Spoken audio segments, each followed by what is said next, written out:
اللہ عز و جل قرآن کریم سورہ انبیاء میں آیت نمبر 22 میں ارشاد فرماتا ہے، لو کان فیہما آلہۃ، اگر زمین و آسمان میں اللہ کے سوا کئی خدا ہوتے تو زمین و آسمان تباہ و برباد ہو جاتے، اپنی جگہ پر یہ زمین و آسمان قائم اور دائم نہ رہتے۔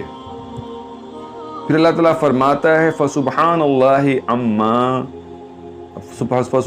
اللہ رب العرش عما یصفون، تو اللہ عز و جل کی ذات جو ہے، جو عرش اعظم کا مالک ہے، وہ ان تمام چیزوں سے پاک اور منزہ ہے جو مشرکین اس کی صفتیں بیان کرتے ہیں۔ ولا يسأل عما يفعل وهم يسألون، اللہ جو بھی کرے وہ جواب دہ نہیں ہے، کوئی اس سے پوچھ نہیں سکتا کہ اللہ تو نے ایسا کیوں کیا، اور ساری مخلوق جو ہیں وہ جواب دہ ہیں اپنے اپنے افعال کے۔ پھر اللہ تعالیٰ فرماتا ہے ام اتخذوا من دونہ آلہۃ، کیا لوگ ام اتخذوا من دونہ آلہۃ، کیا اللہ کے سوا لوگ اور خدا بنا لیے؟ ام اتخذوا من دونہ آلہۃ، کیا لوگوں نے اللہ کے سوا اور خدا بنا لیے؟ قل ہاتوا برہانکم، تم اے نبی صلی اللہ علیہ وسلم فرماؤ کہ دلیل لاؤ، قل ہاتوا برہانکم، اپنی دلیل لاؤ۔ حضرات، اس آیت پاک میں اللہ تعالیٰ نے اس بات کو بیان فرمایا ہے کہ زمین و آسمان کا بنانے والا، پوری کائنات کا بنانے والا کریٹر ایک ہے، وہ وحدہ لا شریک ہے، وہ اکیلا ہے، اور اگر کئی خدا ہوتے تو زمین و آسمان کا نظام درہم برہم ہو جاتا۔ اس لیے کائنات کی ہر شے کا اپنے مقام پر ٹھہر رہنا اور جاری و ساری رہنا اللہ کی وحدانیت پر جو ہے دلیل ہے۔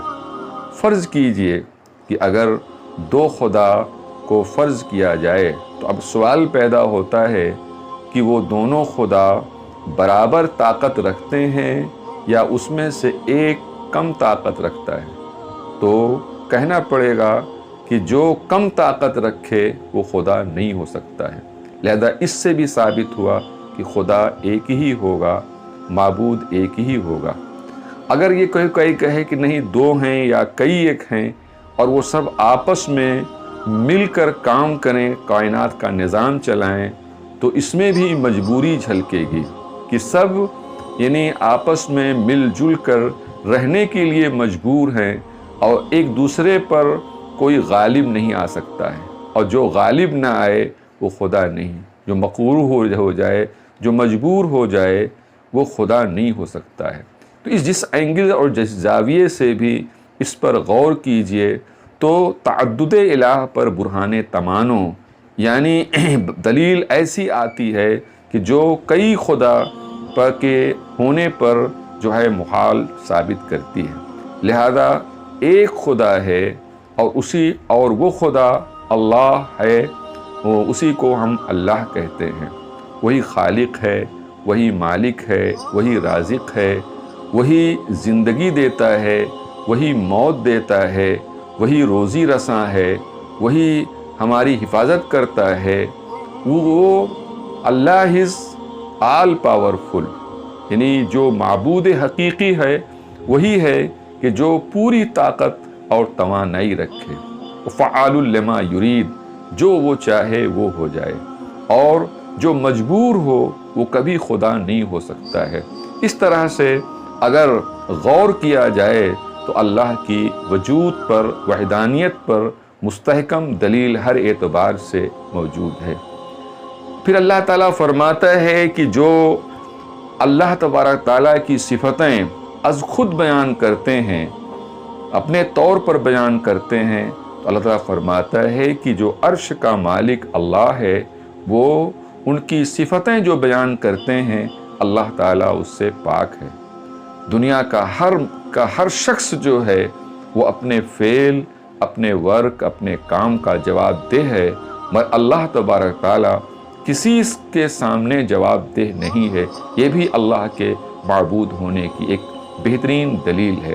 پھر اللہ تعالیٰ فرماتا ہے ام اتخذوا من دونہ آلہہ، کیا لوگوں نے اللہ کے سوا اور بھی خدا بنا لیے؟ ایک بات یاد رہے کہ اللہ وہ ہے جس نے پوری کائنات کو وجود بخشا، تو اللہ معبود وہ ہے جس نے پوری دنیا کو بنایا، اور جس کو کوئی انسان بنا دے تو وہ معبود نہیں ہو سکتا ہے۔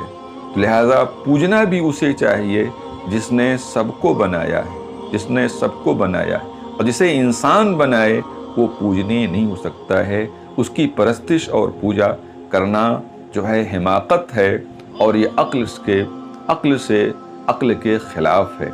اس لیے اللہ تعالیٰ نے اظہار تعجب بندوں کے طور پر، بندوں کے سامنے، بندوں کے زبان میں استعمال کرتے ہوئے کہ ام اتخذوا من دونہ آلہہ، یعنی ارے لوگوں نے جو ہے اللہ کے سوا اور بھی خدا بنا لیے۔ یعنی بڑے تعجب کی بات ہے کہ ایک اللہ کو چھوڑ کر لوگوں نے خود بنا لیا، جبکہ معبود کا کام ہے کہ وہ مخلوق کو بنائے، اور یہاں اتنے بڑے بیوقوف لوگ ہیں کہ مخلوق ہو کر معبود کو بنا لیے۔ پھر اللہ فرماتا ہے جو تمہارا کرتوت ہے، جو تمہارا اعتقاد ہے، جو عقیدہ ہے کہ اللہ کے معبود کے کئی ہونے پر، اللہ فرماتا ہے قل ہاتو برہانکم، اے نبی صلی اللہ علیہ وسلم تم فرما دو کہ اس پر دلیل لاؤ۔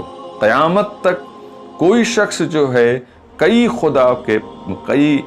خدا کے وجود پر دلیل نہیں لا سکتا ہے۔ اس میں برہان تمانو ہے، اس لیے کہ اللہ ایک ہے، اور کائنات کی ہر شے اللہ کی وحدانیت پر دلیل ہے، اور کائنات کی ہر شے اپنے ایک نظام کے تحت جاری و ساری ہے، اور یہ کائنات کی ہر شے خواہ وہ زمینی مخلوق ہو یا آسمانی مخلوق ہو، ہر مخلوق جو ہے اس کا جاری و ساری رہنا اللہ کی وحدانیت، اللہ کی اکائی، اللہ کے آل پاورفل پر دلیل ہے۔ لہذا ان تمام باتوں کا نچوڑ یہی نکلا کہ جو پوری دنیا کا بنانے والا ہے وہی دنیا کو چلا رہا ہے، اور دنیا اسی کے چلانے سے چل رہی ہے، لہذا اسی ایک خدا کی پوجا و پرستش ہونا چاہیے۔ اگر انسان جو ہے عقل سے ذرا سے بھی کام لے تو وہ کئی خدا کو نہیں پوجنیہ بنا سکتا ہے، اور جو صرف ایک وحدہ لا شریک کا ہی پجاری ہونا چاہیے انسان کو۔ یہی جو ہے عقل کا بھی فتویٰ ہے۔ اللہ تعالی ہم سبوں کو ان باتوں پر بلکہ توفیق عطا فرمائے، اور اللہ کی وحدانیت کا اعتقاد مستحکم ہم لوگوں میں مستحکم فرمائے۔ وآخر دعوانا الحمدللہ رب العالمین۔